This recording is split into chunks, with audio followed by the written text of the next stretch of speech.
If you're going to build something from nothing, you've got to know what really works.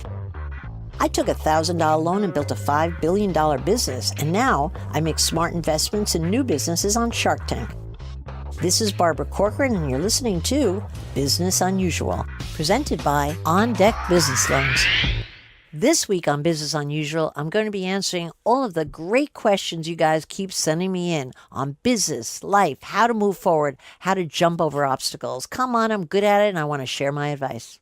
But first, I'm asked all the time, what makes me go out on a deal on Shark Tank? And I've given that a lot of thought. And the truth is, I have a very short test I use on every entrepreneur I meet in the tank. Here's the first.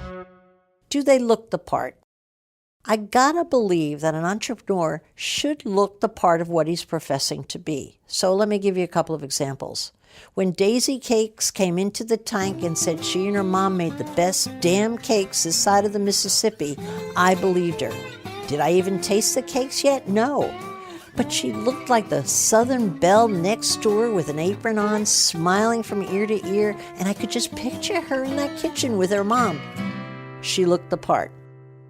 When the two guys from Pork Barrel Barbecue Sauce came in, they were a shoo-in. One of the guys looked just like an adorable pig, and I jumped right into that business. But if they hadn't looked the part, I wouldn't have invested in that business. I remember a guy who sold shrimp came in, and he had all the right answers, but the problem with him is he had a white apron on covered with blood. What was that guy thinking? I was out automatically. So that's the first test. Do they look the part? My next test is what they communicate. What's their communication style like? I can't stand entrepreneurs who pull out all the cool words. They're always trying, in my opinion, to cover the real problems. My least favorite words are burn rate. Our burn rate is $50,000 a month, as though it's good news. You know how I interpret that? They burned through somebody else's million, and now they're asking for mine. No, thank you. I'm out. I can't stand the word pivot. We pivoted twice, and now this is how we're going to do it. Do you know what my interpretation of pivot is? They made 2 mistakes already, and they're still trying to figure out their business plan. I'm out, because I'm not going for someone who likes to pivot, because each pivot is a wrong decision. I can't stand the word disruptive. That is such a fashionable word today. We are the Uber of the pantyhose business. We're disrupting the industry. What? What are you talking about? Whenever anyone's saying they're disruptive, it simply means they don't have a chance of surviving.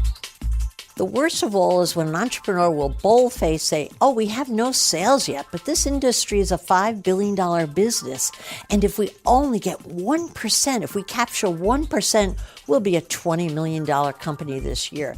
What are they talking about? This makes no sense. No sales yet, always a bad problem. No thank you, I'm out. If an entrepreneur passes my test of looking the part and keeping their communication simple in words that I can actually understand, I always go in on the deal because I know I'm going to make money. But when they don't look the part and throw a lot of jargon at me, I'm out. You're listening to Business Unusual with Barbara Corcoran, presented by On Deck Business Loans. Here's a company all business owners should know about: On Deck Business Loans. On Deck delivers financing for small business owners in as little as 24 hours, with term loans up to $500,000 and lines of credit up to $100,000. Their average loan is about $57,000. On Deck products are always tailored to your specific business need with lots of loan and payback options. Their simple process saves you time, and because they have less strict requirements than the banks, they approve many different businesses and do it faster than traditional lenders. I've known the gang at On Deck for years now, and I can tell you they're the real deal. On Deck has lent over $10 billion to more than 80,000 small business owners. Thousands of them have reviewed On Deck, giving them a 9.8 out of 10 rating on Trustpilot and an A+ grade with the Better Business Bureau. So make your way over to ondeck.com/Barbara for a free consultation with a small business loan specialist to find out exactly which loan best suits your company. ondeck.com/Barbara. And now it's time to answer your questions on Business Unusual. I'm 3 years into owning my own hair salon. I was interested in getting a business loan to make improvements and hire employees.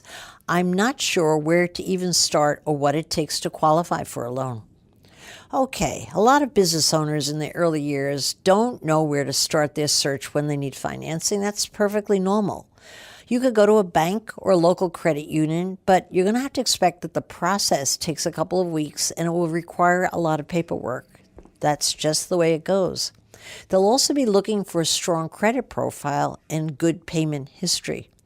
But another great option is an online lender because they're equipped to help you quickly, particularly one focused on small business loans. On Deck, who sponsors my podcast here, is the leading online small business lender. On Deck provides business loans to Main Street businesses like yours that have been open for at least 1 year and have $100,000 in annual income. That's what you need to qualify. You can visit ondeck.com/Barbara if you want to get a free consultation, and that's not a bad place to start. Hey, Barbara. This is John from Sheboygan, Wisconsin. So where I work, it's management who's doing the complaining. What should I do? Oh, like a bad boss who's always complaining. I would say you have an issue. It's worth taking a shot at fixing it up, Joel, but I sure wouldn't spend a lot of time on this one.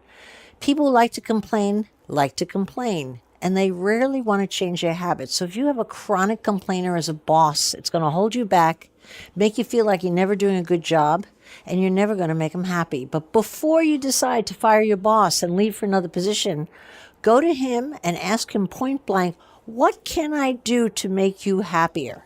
I want to do everything I can to please you and do a better job here. Can you tell me specifically what I should be doing? Chances are you'll get nothing for that meeting, but it's worth a shot, and then at least you'll feel good about putting your resume out there and going and looking for a new boss. And that's all the questions we have time for today. If you have a question, tweet it at Barbara Corcoran, and I may just answer it on a future episode. You've been listening to Business Unusual with me, Barbara Corcoran, presented by On Deck Business Loans. Come back next week to hear more steps and missteps I took on the path to success on Business Unusual. Business Unusual is part of the iHeartRadio Podcast Network. Be sure to follow Business Unusual on iHeartRadio or subscribe wherever you listen to podcasts.